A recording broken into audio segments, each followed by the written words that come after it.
Have you ever wondered what ag really is? My name is Daniel Phillips, and I'm one of 3 ag teachers here at the Fairfield Ag Department.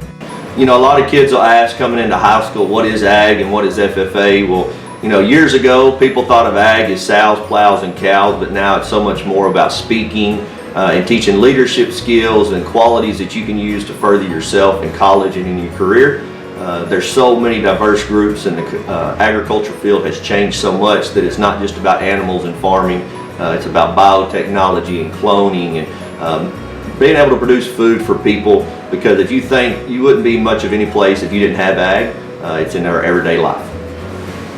There's a variety of classes you can take through ag. I have the privilege of teaching all the introduction classes to freshmen, which is Principles of Ag, Food, and Natural Resources.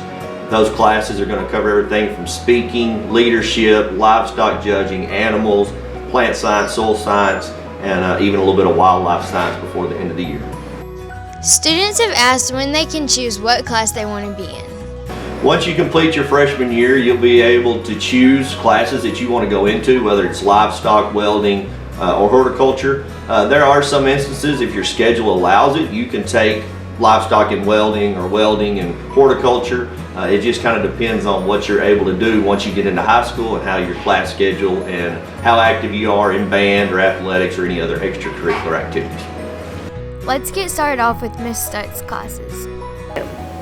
Hi, my name is Mrs. Stutz, and I'm the livestock teacher at the high school.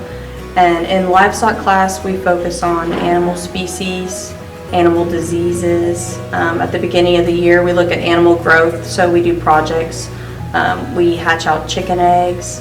The students are also able to do dissections at the end of the school year. Throughout the year, we work on some certifications that are going to help the students to get jobs and scholarship applications.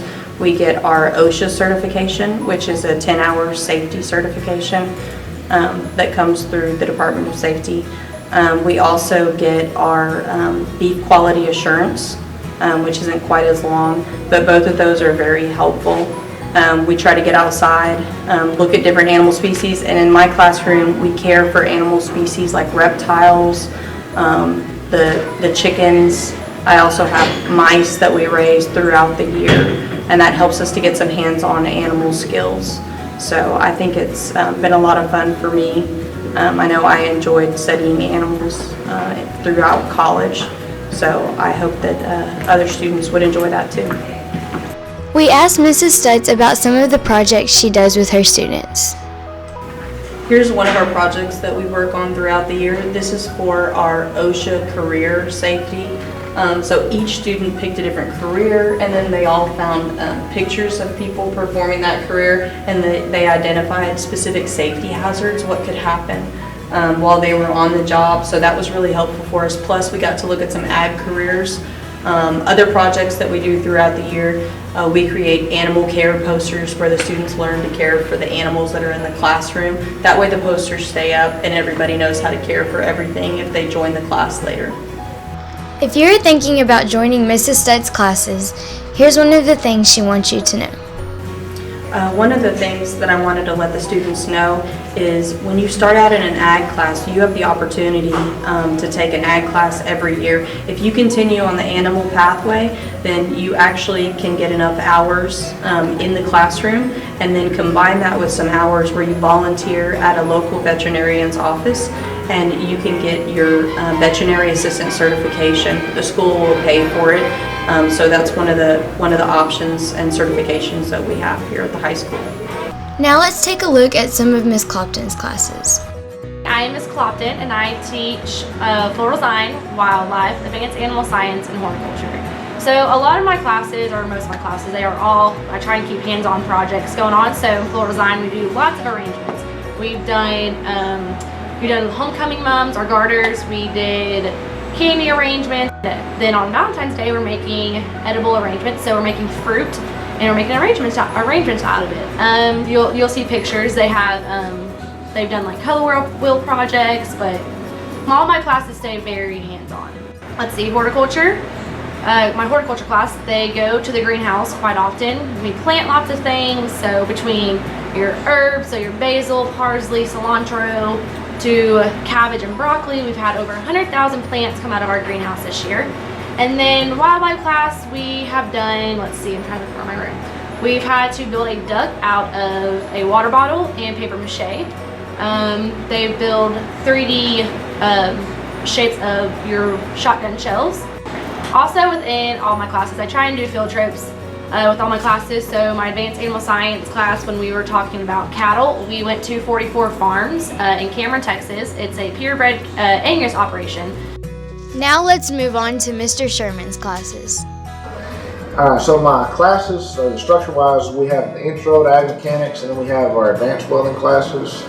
The advanced welding is basically where you get out and you're actually building and doing stuff. The intro class is more for learning those skills, and the advanced will be putting them into practice. In the advanced class, we'll do, like I said, several types of welding. We'll do blueprinting, which teaches them how to make plans for something they're going to build, come up with a bill of materials, come up with a parts list, kind of figure what it is they're going to have to do.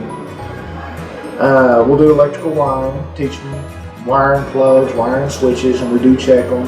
They'll actually do the wiring and we'll check and make sure they work. We'll do a little bit of engine stuff, so they'll actually take a small engine, they'll break it down to all its components, and they'll put it back together. After talking to some students about some questions they might have for Mr. Sherman, one question that was asked the most was what stock shows they will be presenting their projects at.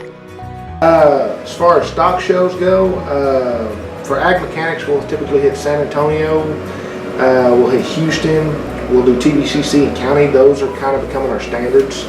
We also like to try and do blend when we can, but a lot of times our district convention falls in the way of it and there's a conflict there.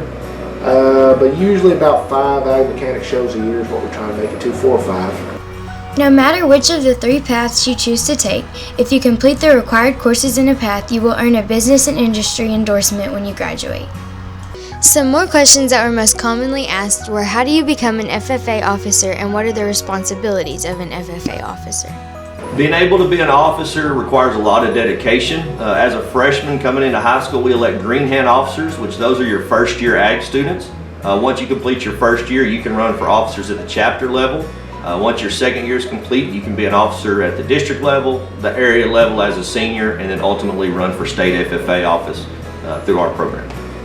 If you look back, I've been teaching now 18 years, and I had the privilege this last year of having the state FFA president for the state of Texas, and Cody McQueen. Cody came through our program as a freshman. He got really involved in the livestock showing, the ag mechanics classes. He was elected to serve 126,000 members across the state of Texas. And this next year, he's running to be to get elected to represent Texas at the national FFA. Which he could be the national president or one of the 4 regional vice presidents that cover the over 500,000 members involved in the FFA organization. Now let's learn more about the showing part of ag. If you show livestock, you will show here at the Freestone County Fair. You can also attend the major shows such as the State Fair of Texas, the Heart of Texas Fair and Rodeo in Waco, the Fort Worth Stock Show and Rodeo, the San Angelo Stock Show and Rodeo, the San Antonio Stock Show and Rodeo, the Houston Livestock Show and Rodeo, and the Austin Livestock Show and Rodeo. Showing is a lot of hard work and it will teach you how to manage your time wisely and become more responsible. You have to make sure you tend to your animals every day. You have to make sure you work with them, feed them, water them, and get them the supplements that they need. It may sound like a lot of hard work, but it pays off in the end when you get to attend stock shows, which most people would consider a reward for all the hard work that they have done.